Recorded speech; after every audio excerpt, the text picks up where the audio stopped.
ओम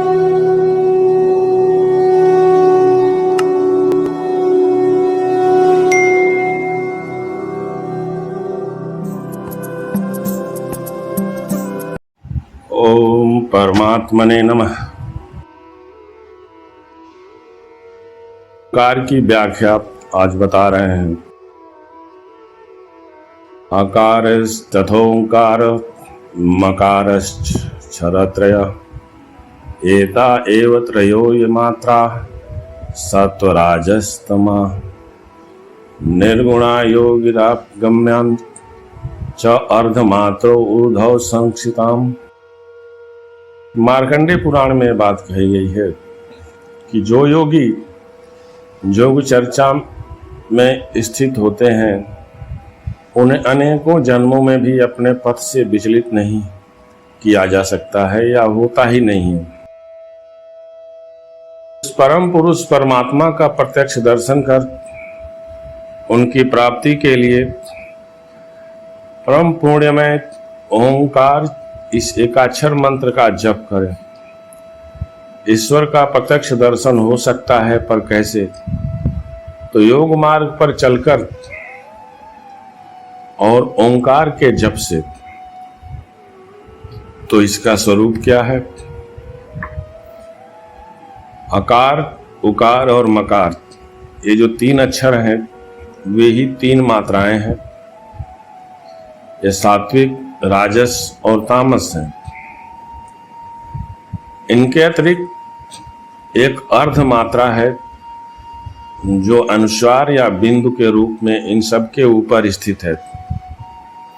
यह निर्गुण है।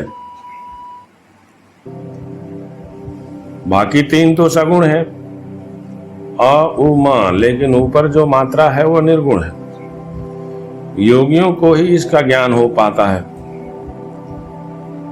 और इसका उच्चारण गांधार स्वर से होता है, इसलिए गांधारी भी कहते हैं। इसका स्पर्श चींटी के गति के समान होता है। ध्यान करने पर यह मस्तक स्थान में दृष्टिगोचर होती है। जैसे ओंकार का उच्चारण मस्तक के प्रतिगमन करता है, उसी प्रकार ओंकार में योगी अक्षर ब्रह्म में मिलकर अक्षर रूप हो जाता है। ओंकार ही धनुष है, आत्मा बाण है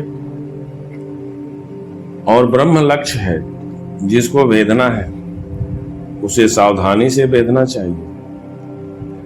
बाण के साथ लक्ष्य में ही प्रवेश कर जाना चाहिए। कई शास्त्रों में इस तरह की घटनाएं दी गई हैं लक्ष्य भेदन का। उनका कुछ कूट रहस्य होता है। जैसे द्रौपदी स्वयंवर इसी कूट रहस्य को समझाता है। जैसे देखना कहाँ है तो नीचे चलती हुई मछली, लक्ष्य कहाँ था? ऊपर। तो ध्यान हृदय देश में करना है, पर लक्ष्य ऊपर ईश्वर है। यह लक्ष्य तन्मय होकर ही बेधा जा सकता है। अर्जुन को पृथा पुत्र भी कहा जाता है, अर्थात पार्थिव शरीर जिसके बस में हो। अर्जुन क्षत्रिय थे जिसमें साधना अनवरत चलती रहती हो, माया से लड़ने की क्षमता हो जाए, वही क्षत्रिय है। जो तीनों गुणों को बस में करने की कोशिश में है वही क्षत्रिय है। जो माया से लड़ सके वही क्षत्रिय है। वे छद्म वेश में थे। माया का संघर्ष छिपकर ही होता है, इसलिए साधनारत योगी लक्ष्य भेद कर सकता है। ओंकार ही तीनों वेद, तीनों लोक, तीनों अग्नि, ब्रह्मा, विष्णु तथा महादेव तथा ऋक्, साम, यजुर्वेद है। इसमें सारे तीन मात्रा होती है। उनके चिंतन में लगा हुआ योगी इसी में लय को प्राप्त होता है। भूरलोक, भुवरलोक, स्वरलोक कहलाता है। पहली मात्रा व्यक्त है, दूसरी अव्यक्त है और तीसरी चिक्षत तथा चौथी अर्ध मात्रा परम पद होती है। इसी क्रम में योग की भूमि या आधार है। इसके उच्चारण सत और असत दोनों का ग्रहण हो जाता है। पहली ऋस्व, दूसरी दीर्घ तथा तीसरी एकृत है। अर्धमात्रा वाणी तथा विषय वाणी का विषय नहीं है। इस प्रकार ओंकार परब्रह्म परमेश्वर स्वरूप है। जो इसे जानता है ब्रह्मलीन हो जाता है।